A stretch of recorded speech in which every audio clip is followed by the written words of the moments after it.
Hello all, welcome to study 96 of the Solving Studies to Improve Chess Calculation series.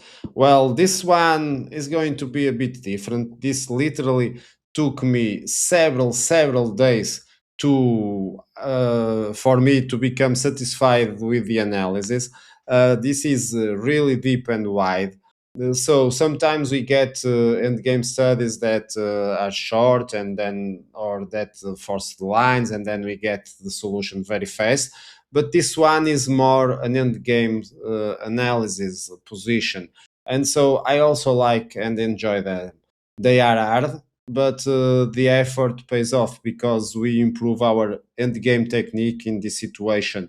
Bishops of the same color a lot, and this provide the opportunity to do that, and I decided to do so. This one we will have the time for the solution for practice and then the solution, and then I will show you the practice of experimenting with three key positions against the engine.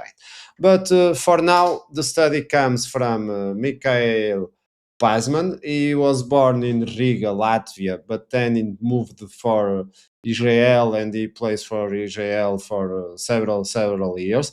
He is, besides being a strong chess composer with a fifth master title in chess composition, he is also an international master on over the board. So we are talking about a very strong player.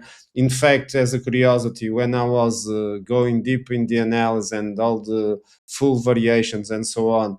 It's funny that because I was using chess base, and then we get to see previous analysis from other persons, and it's as a curiosity I saw Pasman also doing some analysis in very deeper and sideways analysis. So very interesting.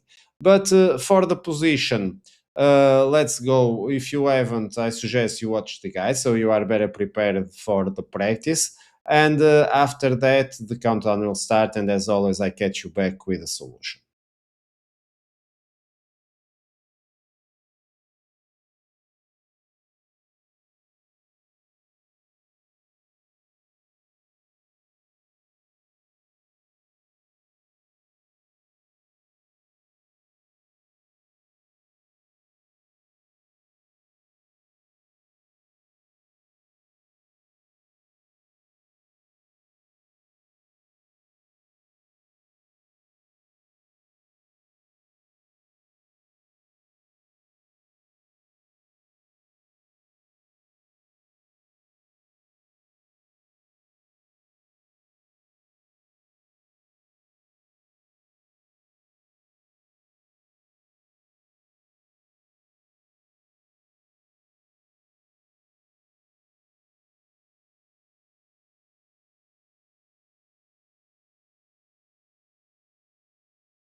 And here we are for the analysis. Let's go for it. The first right move is, of course, advancing the pawn a6. So the first moves are a bit forced.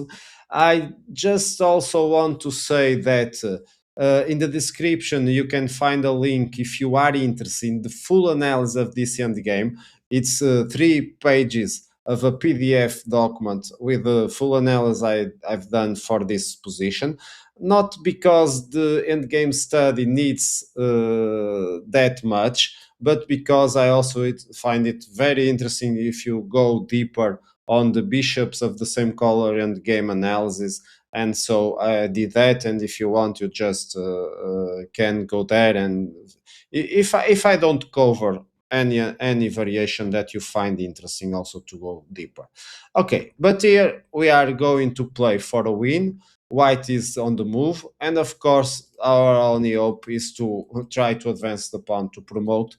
The other pawn is at the moment covered, and we are facing a disadvantage because black has 4 pawns against our two. So here we need to be very fast. And so the first moves are a bit forced. So we advance the pawn. Of course, here black can't cover the promotion, so needs to be smart also. And the way to do it is also, of course, threatening to promote the d-pawn, which forces us to take. And only because we took, then we got the black bishop to cover the diagonal and avoiding our pawn to promote. And from here, basically starts the need to find the better ways to solve the problem. And one thing that we saw before in previous studies is the wrong tries also help us to learn something. So let's see 2 of them. Let's start by advancing the pawn. So if we advance the pawn, it's black on the move, but black has a simple defensive setup we need to pay attention, which is to advance the c6 pawn. And notice that now black is controlling these squares, and it's going to use, of course, not now because the bishop is controlling that square, but the king will also avoid our white king to come through another path. Okay, so let's see this in action. So black advances the c6 pawn. Then, of course, let's say we try to go to b3. The idea is to bring our bishop in front and cutting the diagonal. But of course, black goes to the other side, the bishop goes to e3, and now black goes to b8. This is a key defensive position for black. From here, the bishop can come to check the king if we try to bring our king through this path, and then come back again when the king moves back another time. And so at the same time is controlling the promotion of the pawn. We are going to see that we can't advance the pawn, but we are going to see that try. Because black just needs then to bring the king to the h corner, the h8 corner, and it's going to be a draw. So from here, what happened is now we can show, for example, what I have just talked. So I'm going to force black to sacrifice the bishop. Then I take the bishop, but now the king, black king, doesn't even need to take the pawn. Notice that if the king takes the pawn, then it's just game over. It's just going to be a draw because we are left just with one bishop. So here, of course, we give a check. The king goes to f6. Now we approach our king, but notice how easy it is for black to draw.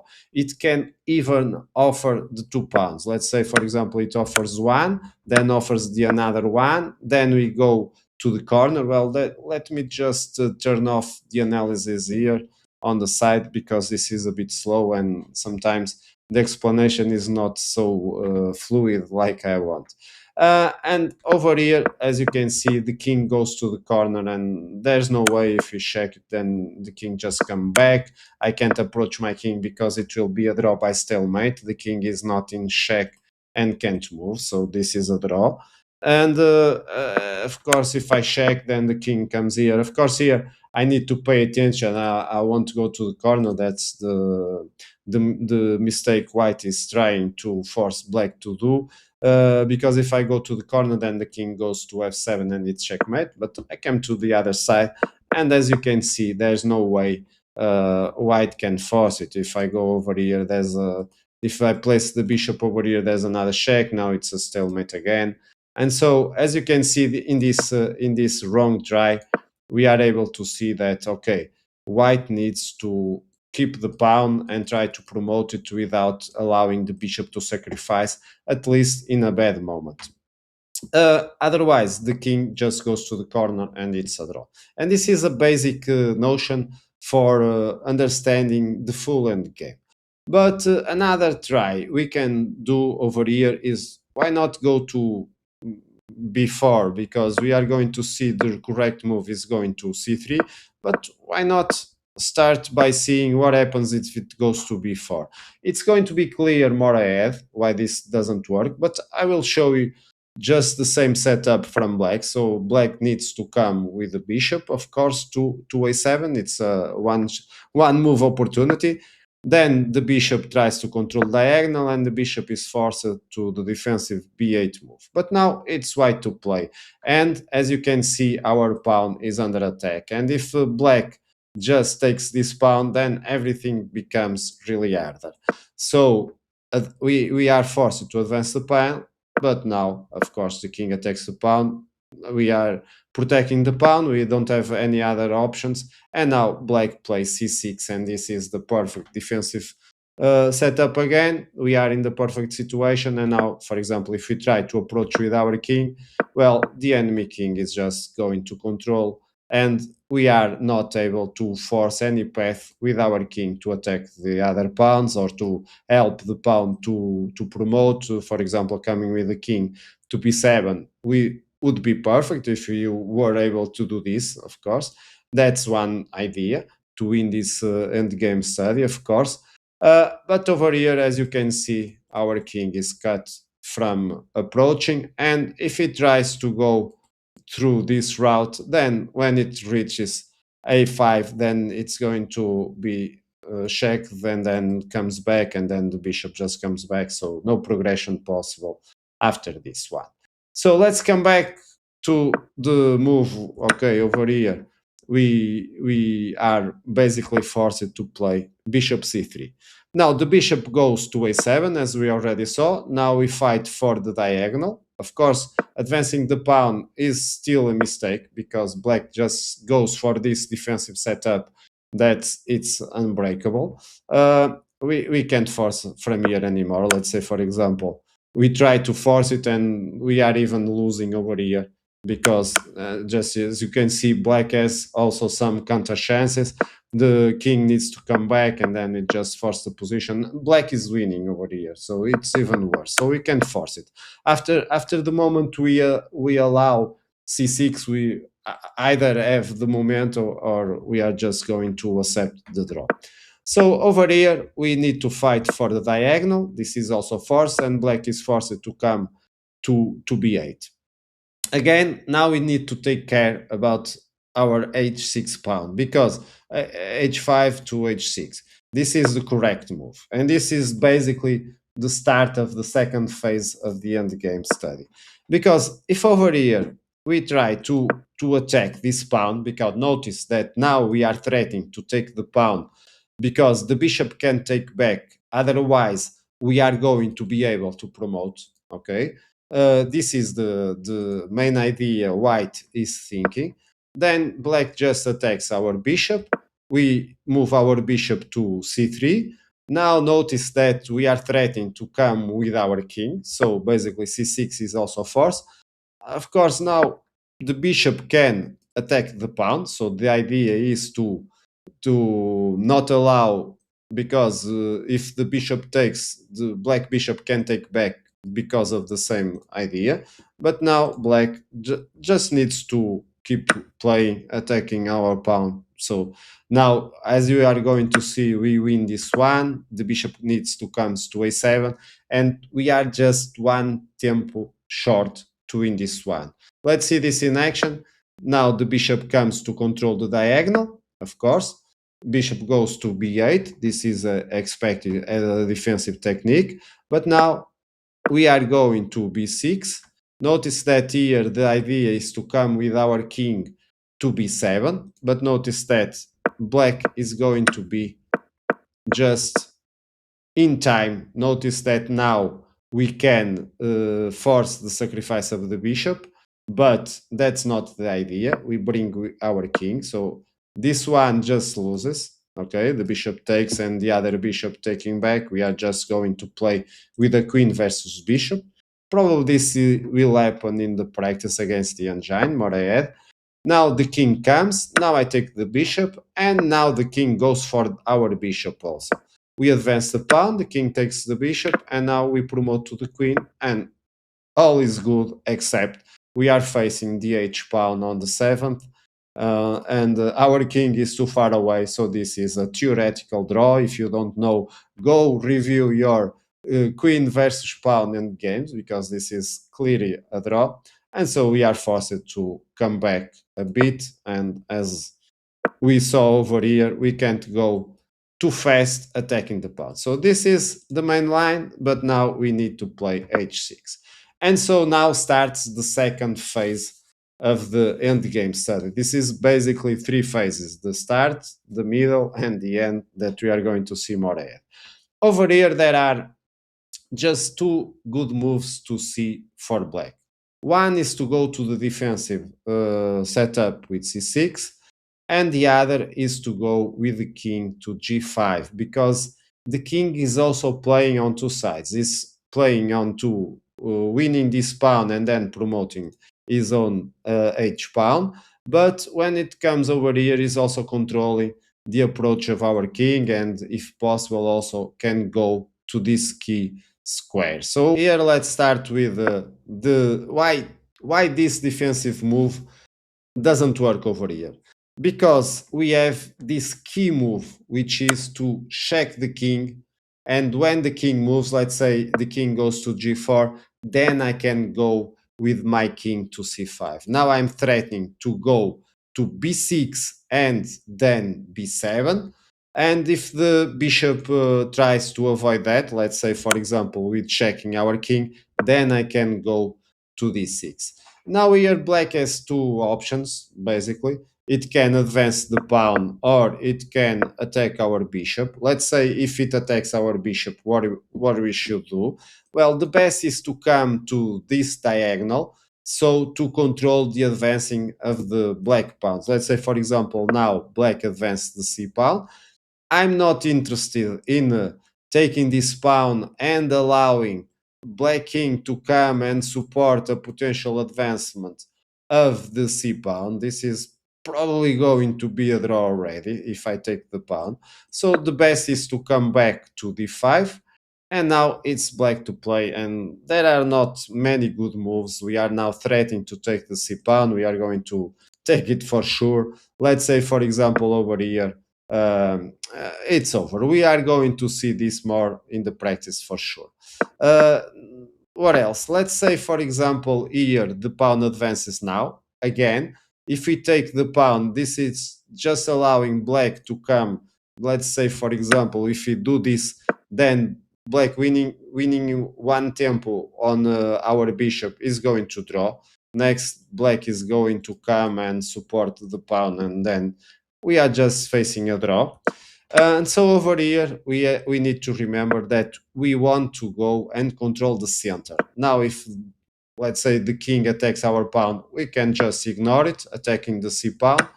And when the king takes, I can confront the bishop on the diagonal. Now my king needs to come, and the idea is the best way is to go over here, and we have enough tempo. Let's see that in action.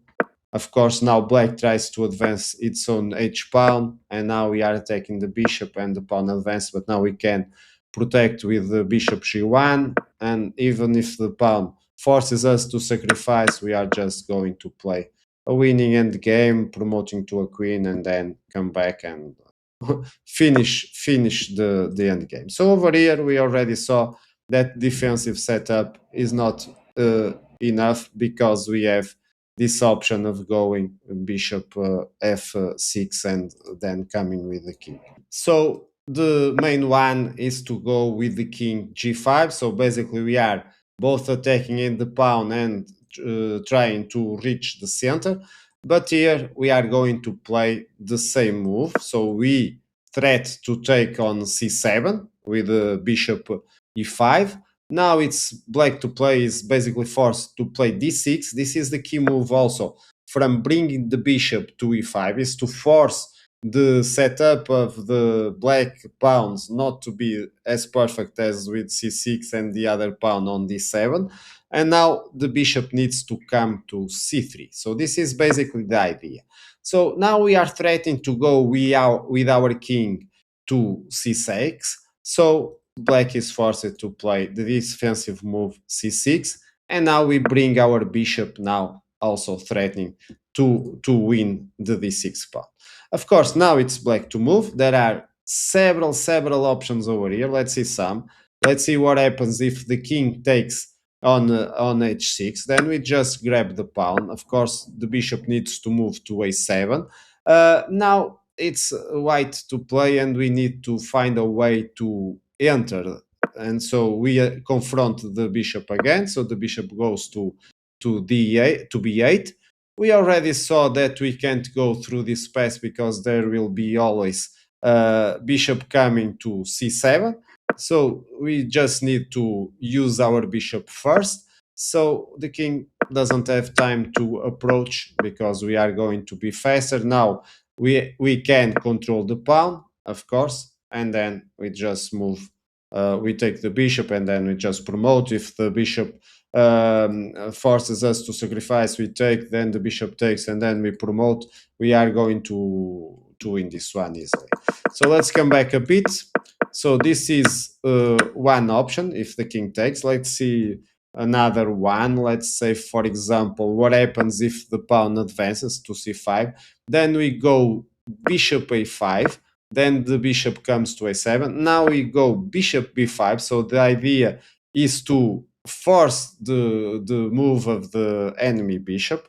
And notice that when now black threatens to promote the pawn, we have this very interesting move, king c6. And now notice this pattern. The pawn advanced, but now we take one. Now the king tries to approach, but we take the other one.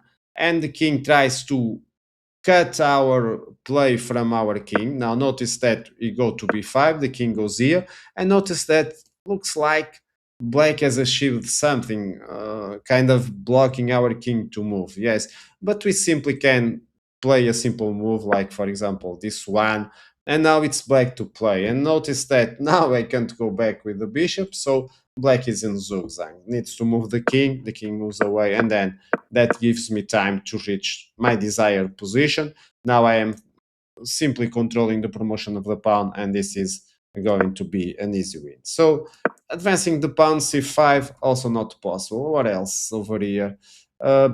If we go with, let's say, for example, bishop a7, I simply take the pawn. This is very similar from what we saw before. So now we need to come, and this is very similar to the main line, so I'm not going to cover this one.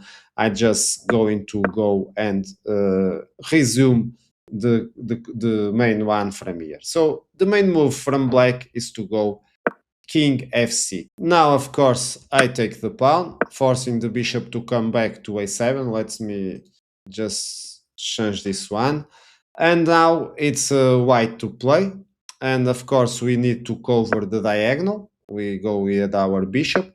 Then the bishop comes to b8. And this is the starting, more or less, of the final phase of the endgame study. Because we can't go to this side, we already saw that. And also we can't go bishop just b6 and cover the pawn, because that just allows the king to come. Let's say that in action, for example, if I go here, then the black king can just protect the pawn, and notice that now I can't force it anymore. Now the king just goes to the corner. We already saw this one, so we are not to lose more tempo with it. And from here, we need to find the correct solution. I can show you also what happens if I go to this side. Well, simply no way. because every time I try to approach, the bishop is going to check me on on c7. So this is also not working.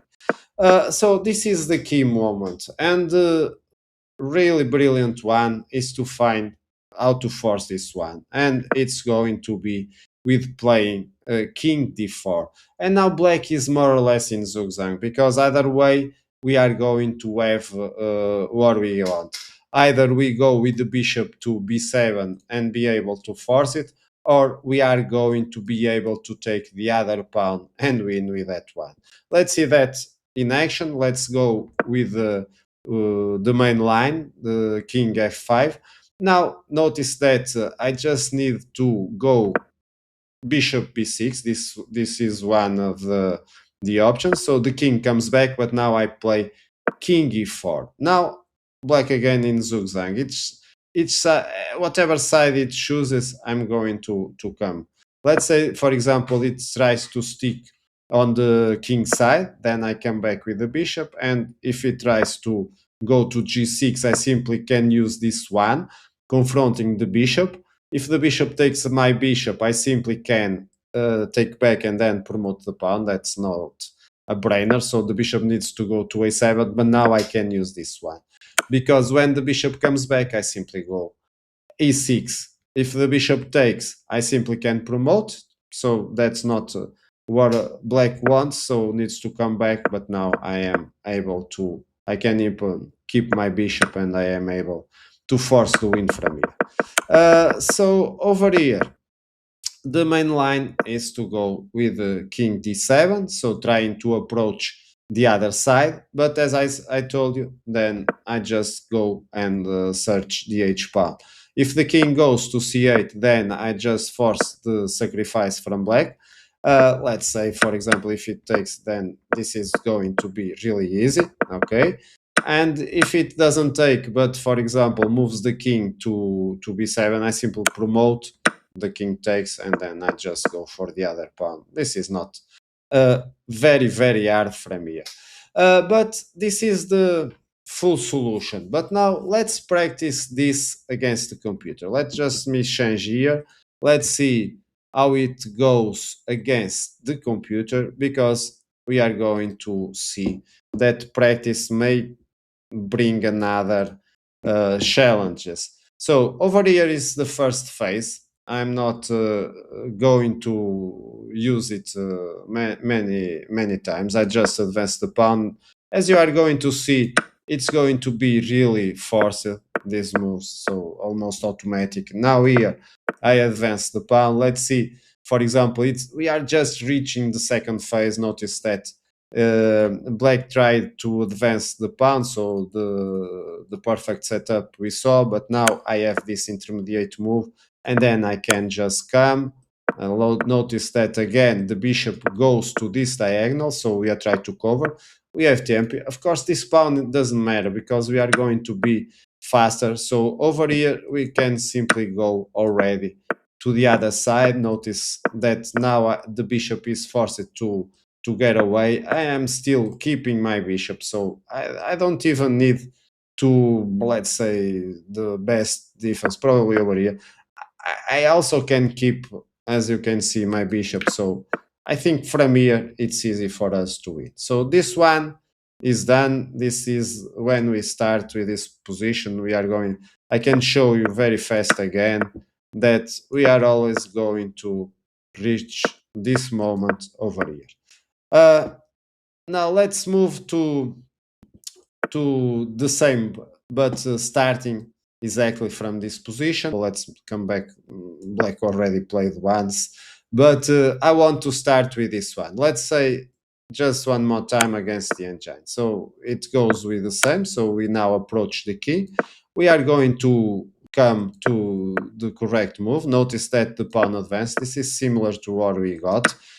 Here I can simply come. Now I can block the pawn, forcing black to move.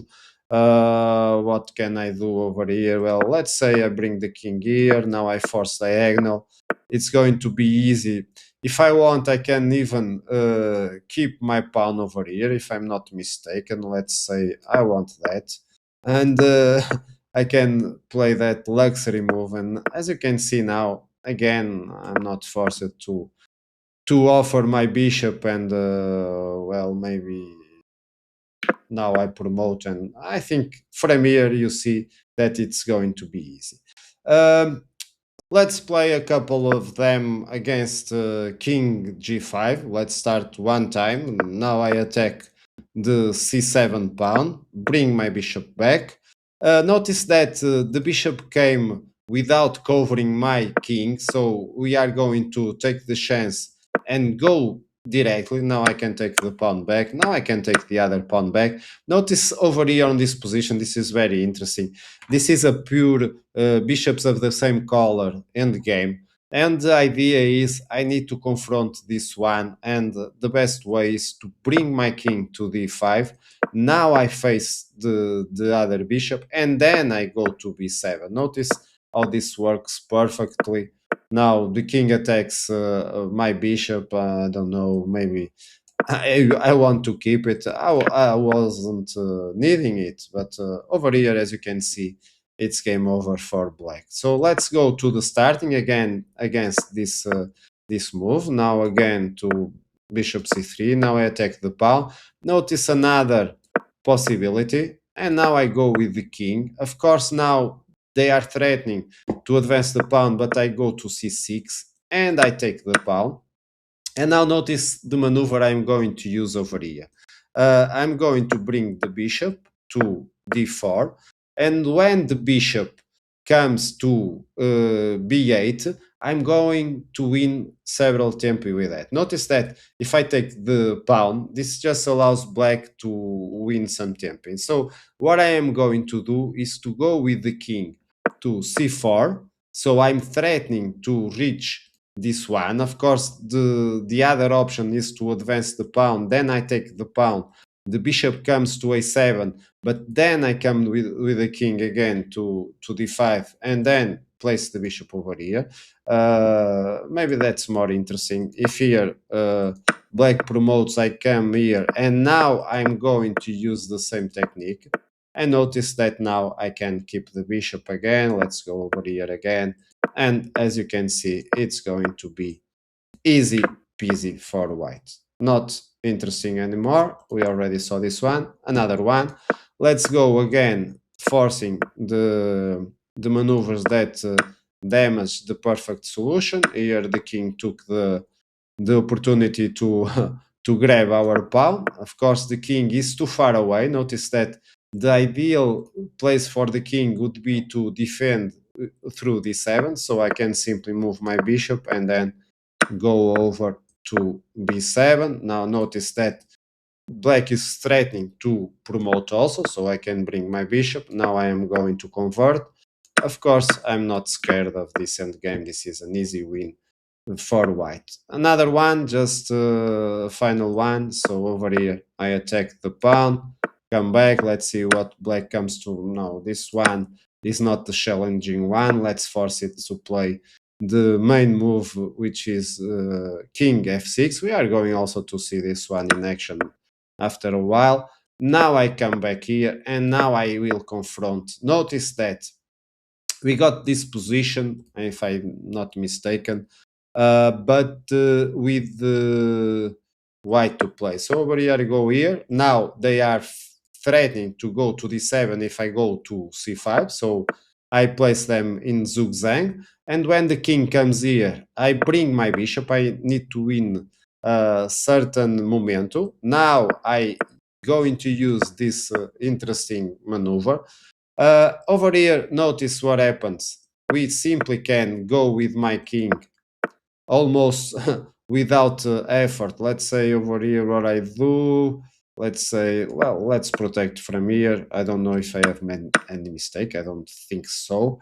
And now I simply can fight for the diagonal. Then I attack the bishop, and then I'm going to simply promote the queen. Well, this may look easy for you, but if you try it for yourself, this move is just inferior. But okay, I can do it one time. But I will say if you try it for yourself, you are going to see that there are some advantages in practicing this one against the engine. We are going to learn a lot. Over here, it's just made my life simple. So let's go here, here, and then confront the bishop, attack the bishop goes, and well, this is that. So let's move on to another position. This one is the main one, the final main one. It's white to play over here, if I'm not mistaken. Over here. Yes, so let's. No, it's black to play. What happens over here? Okay, let's force black to play. So black goes to f5. So we are going to use the same one, the same technique. Let's see what black is trying to. Okay, over here we just go with this one. Now the king moves, but we simply can go after the pawn. Notice that our position is so good now that we don't need even to take care of much thought over here. So now, as you can see, it's just going to be easy win. Okay, you think this is easy? This is the scenario where black plays from here. Over here is even simple. We just go with the bishop to this side, grab the pawn. Notice how fast we can be now, and as you can see, it's going to be easy one. Okay, but not the least, let's start with this position. So we are going to play with black against white in this position, and notice how it's not that simple to win it. The engine can't figure it out. So we are going to play the best defensive move, and it's white to play. Let's me force here white to play. And notice that now, of course, I'm not going to accept the bishop, otherwise we're just going to promote the pawn. Of course, white is not paying attention, so forces us to sacrifice. Well, I don't care. I don't even need the other pawn, so I just need to come to the corner and play the many moves I want, and notice that white is unable to force me. Of course, I need to pay attention not to be checkmated. It's the only scheme that can defeat me, where the king is over here and the bishop comes here, and I play to the corner. That's the only way. Then the king moves to f7 and it's a checkmate. Otherwise, I just need to pay attention. Notice that the king is probably trying to set up that. No, not even that. It's even easier. Okay, I'm not just threatening stalemate, and as you can see, I can be here forever, and white is not going to be able to win this one, even with an engine. Let's start again. Sorry, let's move on to the other side. Let's see if white can find the move. As you can see, no, because they already moved the bishop, which allows me to come with my own king. And notice that I am able to reach the protection of the pawn, which is a key move. Now I can sacrifice, and now I can forget the pawn.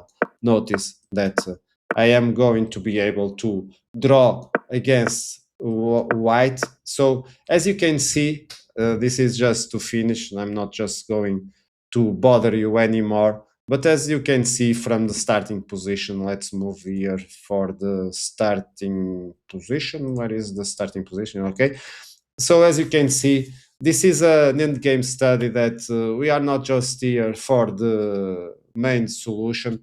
We can extract a bit more and learn and improve our technique against on the bishops of the same color. So if you want, I suggest, if you want that also, I suggest you practice these positions, this one, the starting position, this one over here, which is the middle one, where black can play these two moves. I'm going to place everything on the description, so if you want to practice over here. And as you can see also, you even can practice from this one. Let me change over here. Okay, from this one against with you on the defense. So this one improves us a lot on the technique to win this end game. Uh, okay, hope you have enjoyed. This was a bit strange considering the other videos, but I hope the effort is going to at least be interesting to the ones that want to also go a bit step ahead. Otherwise, no problem. Also, we are also here to have some fun with the end game studies. And as always, I see you in future ones. Bye bye.